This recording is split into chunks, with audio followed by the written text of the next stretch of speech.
Thank you all for joining us. I do have our Department of Health Secretary Kim Malzum-Risden with me today. Again, I want to be very clear with the people of South Dakota.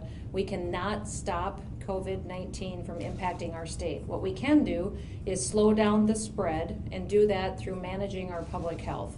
And remember, everybody, this is a marathon. It is not a sprint.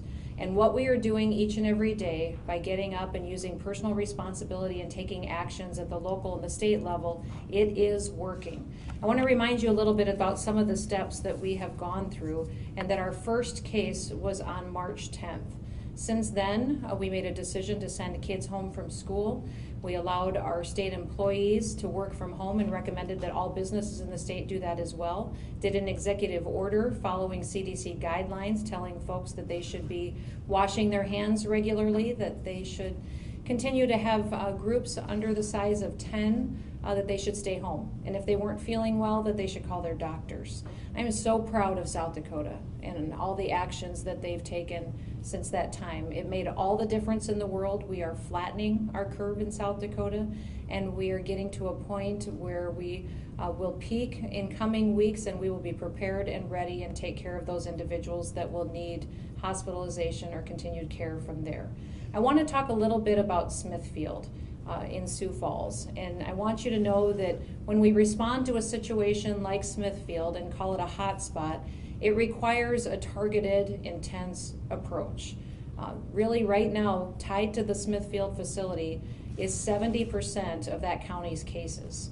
We have 438 employees there that have tested positive for COVID-19. We also have 107 other people that are their contacts who became positive because of being family members or friends or in contact with those employees that work at the facility. Those total people, the 438 and the 107, amount to 70% of the positive cases that are in Minnehaha County today. And that is by far the county that's being the most impacted by the virus. Now, our hot spot response has 6 different key parts to it. The first one is that we asked Smithfield to take a pause. We know from studying the science of the virus that that's incredibly important.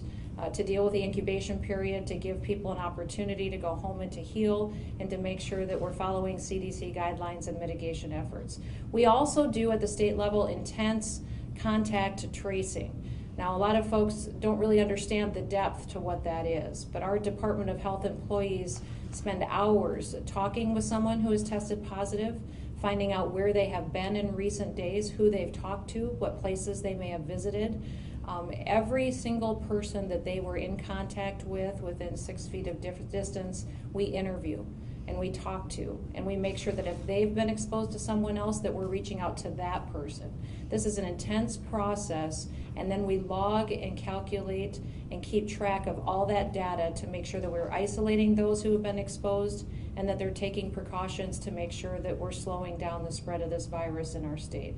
Now, the Department of Health has tripled the amount of staff that is working in this area of contact tracing. We will double that again by Friday as well. Now, we also have other family options that are available to families that are impacted by this virus. There are some families, we always give the recommendation that they go home after they've tested positive and to isolate in their home. Stay in their bedroom, stay somewhere separate, maybe in the basement from the rest of their family. Some families don't have that opportunity. So what our Department of Health does then is that they give them the opportunity to isolate somewhere else, typically, which is a hotel. We take care of that for them. We make sure that if they can't isolate at home, that they can do that in a hotel and protect their family and their community as well. That is something that we've been doing since the very beginning and is a standard protocol step that we follow. We also take advantage of public education. We make sure that that family, that community, those they've been exposed to, also are following CDC guidelines, that they know what they are, they know what the current recommendations are, and help them get the PPE or the protective equipment that they might need or feel that they need to help get facilitated through us. We also use technology. I know we do the contact tracing, but we've been encouraging the entire state to download the app Care19. This is an app that we were the second state in the nation to utilize that allows someone to download a free app and make sure that it is keeping track of everywhere that they've gone. If they do happen to test positive in the coming days, it would immediately give us all the information that we need to have on where they've been, who they possibly could have exposed to the virus, and save us hours and hours of time, and also give them the peace of mind that they're doing a responsible job protecting their family and their community as well. And also the last step in this situation with Smithfield is that I want you all to understand that this is a critical infrastructure job plant. That means that this plant here is incredibly important, not just to Sioux Falls, not to South Dakota, but to our nation. It provides our food for us. I've had a lot of folks, and I've seen some national stories written that a shelter in place would have prevented this outbreak at Smithfield. That is absolutely false. It is not true. A shelter in place would have had no impact on what happened at Smithfield. And that is because regardless of a shelter in place order had been in place throughout the state of South Dakota or not, this plant would have been up and running because it is exempted as an essential business that is a part of our critical infrastructure plan to make sure that we can put food on the table for Americans and people across the world. That is something that needs to be stated again so that we make sure the reporting is honest, it's fair, and it's accurate. Now again, the mayor has made a couple of requests from me, and I want you to know that I'm going to continue to do what I've always said that I would do, and that is continue to keep perspective, to continue to use science and facts and data to make the decisions that impact the state and the people who live here, the people who entrusted me enough to give me this job, to be their governor through hard times, good times, and almost unprecedented difficult times like we see today. The two requests the mayor of Sioux Falls has asked of me, number one, was to issue a shelter in place for Minnehaha and Lincoln County. I am not going to do that at this time. I don't believe it's appropriate considering the data and the facts and the science that we have. I do know that the mayor has some tools available, and I know that that can be a local decision that he and the city council can take if they choose to do. But as far as me taking action to put a shelter in place there in Minnehaha and Lincoln counties, I will not be doing that today. Also, another request that the mayor has made of me was to set up an isolation camp in Sioux Falls. They asked it would be the size to hold 7,000 people in a location such as the Civic Center, the Convention Center, that also would have the presence of my National Guard there. I will not be doing that either. The reason for that is because of the protocol that I outlined for you earlier. That these folks that test positive for COVID-19, we work with each of them individually.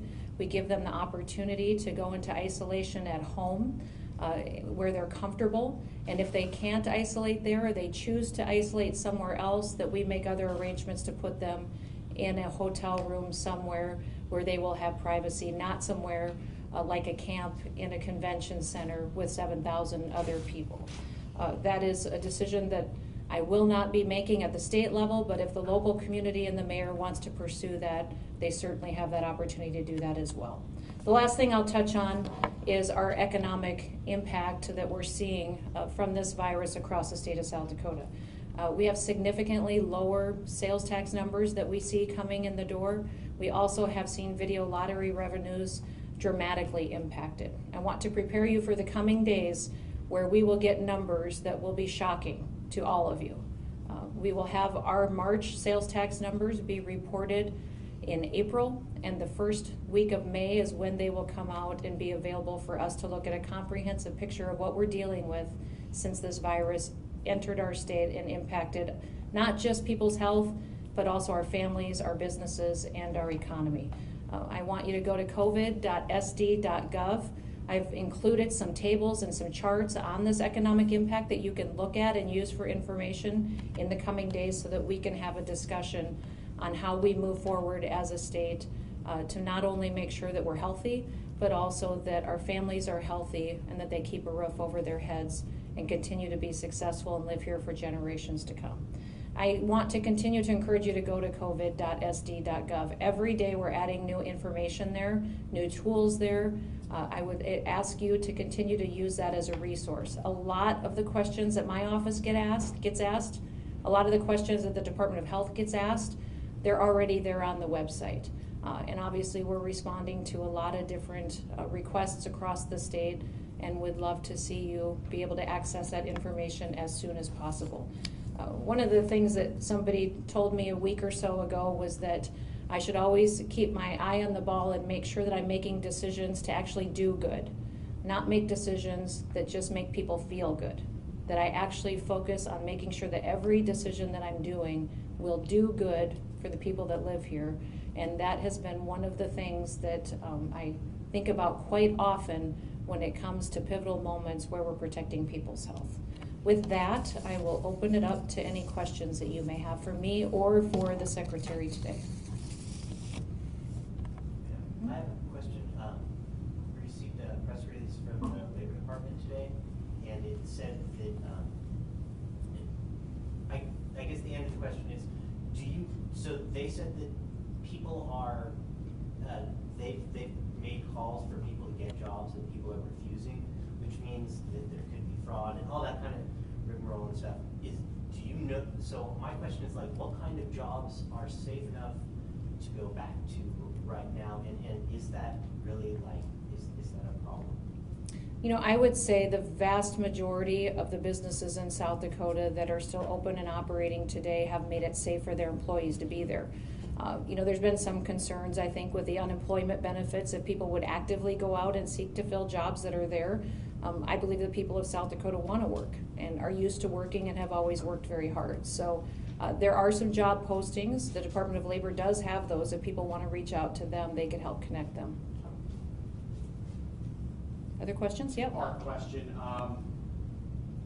Is the Post's characterization of South Dakota as a hotspot fair?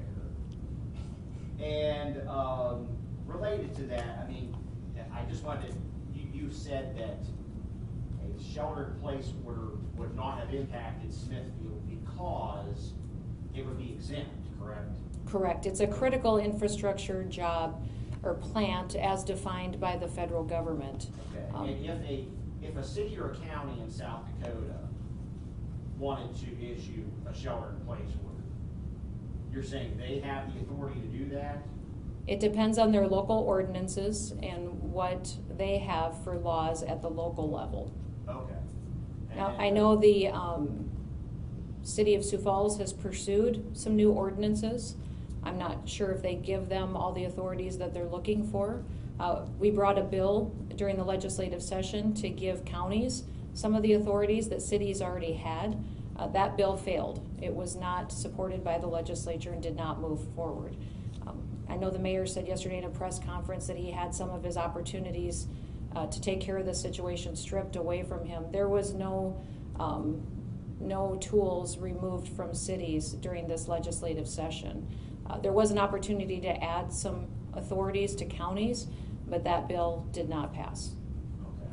And in regard to the Post article about South Dakota being a hot spot, what's your reaction to that? I think it's fair to say that Smithfield started with some COVID-19 cases, and we've seen spread. I believe a lot of the spread we've seen the last day or two has been more at home and not in the facility. The mitigation measures the company put forward were very good and comprehensive, and I believe make it a safe place for employees to be. But I do know that it's fair to say that that plant right there is a situation we need to take seriously, and we are taking seriously, and that's why I laid out the plan of exactly the action that we're partnering with to get it back up and running and make sure we're taking care of employees and their families. I've talked several times over the last 24 hours with the Vice President, with Sonny Perdue, the Secretary of Agriculture at the federal level, with Ken Sullivan, who is the CEO of Smithfield. We're working on a plan to bring that plant back up online when it is appropriate, and I appreciate all their efforts to make sure that we have the supplies, the testing, the PPE, and the employees ready to go when we can bring that plant back online. If revenue is so down in the state, why commit state money on the clinical trial, and how much is the state committing? You know, we really want to make sure that we're being aggressive against this virus and protecting people, and we'll be partnering with our healthcare systems in that. And we do have some opportunities through federal bills that we can use for revenues in COVID-19 response.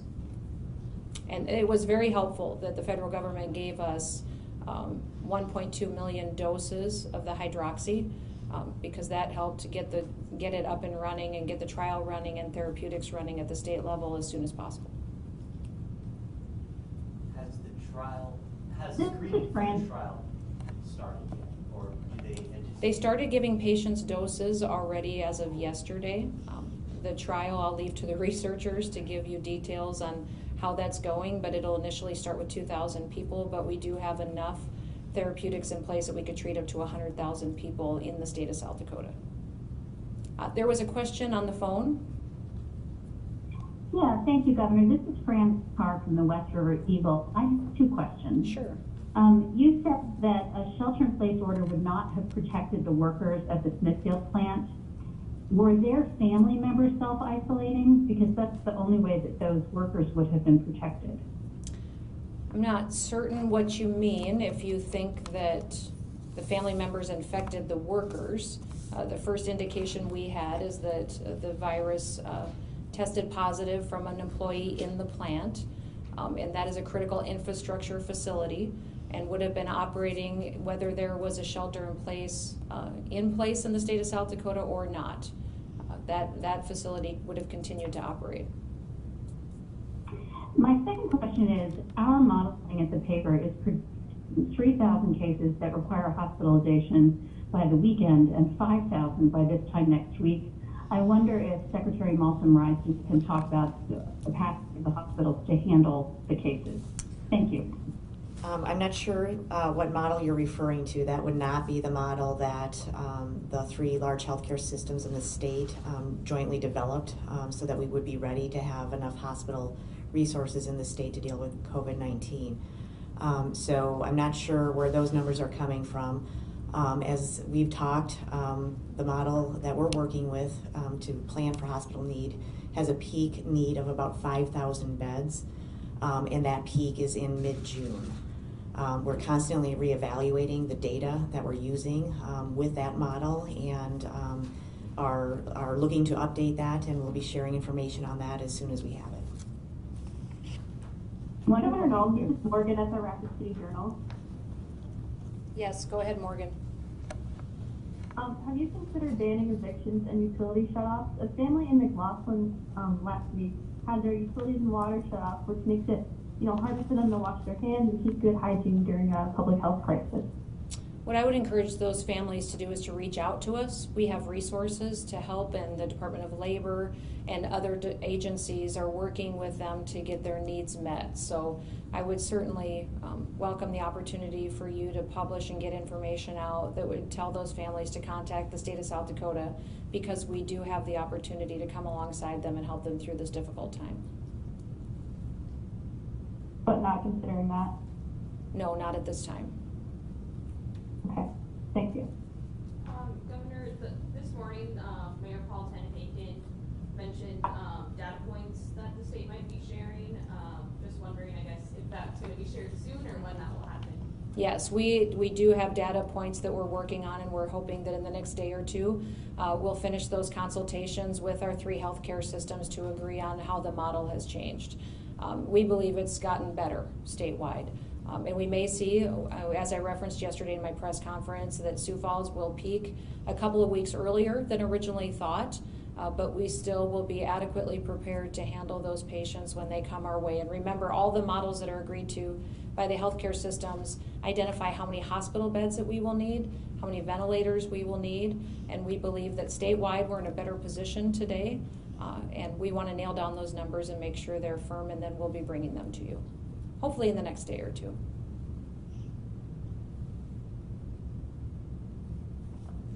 This is Lisa with the Argus Leader, and just wondering, with Sioux Falls peaking earlier than the rest of the state, does the state believe that the facilities here in Sioux Falls will be able to handle the more capacity earlier than the rest of the state? We do. Did you want to?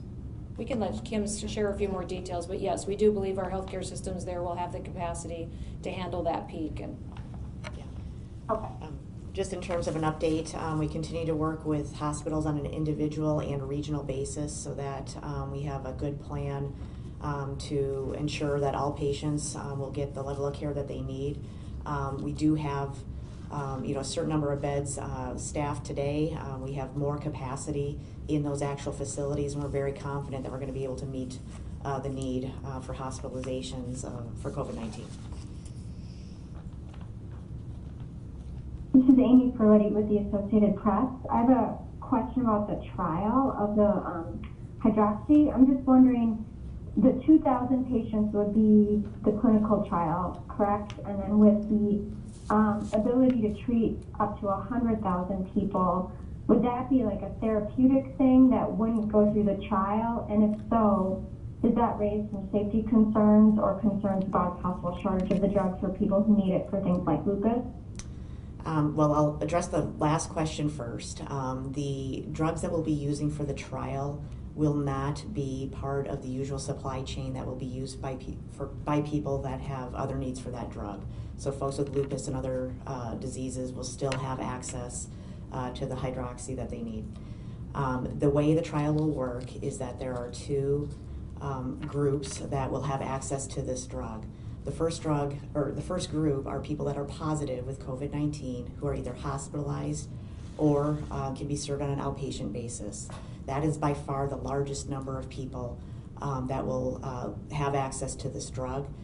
We will be monitoring for safety. It is a trial. It is a clinical trial, and so all of the rules around safety will apply. There will be some people that are positive for where this drug is not an appropriate option, and so all of those safeguards will be in place for that group. Regarding the clinical side, where it's a randomized placebo-controlled study, that will be for people that are not positive for COVID, where we'll be seeing if there's a prophylactic or preventative kind of aspect to this drug with certain populations. Of course, we'll be watching and monitoring safety for those individuals as well, and doing everything that a clinical trial requires to ensure that this is successful.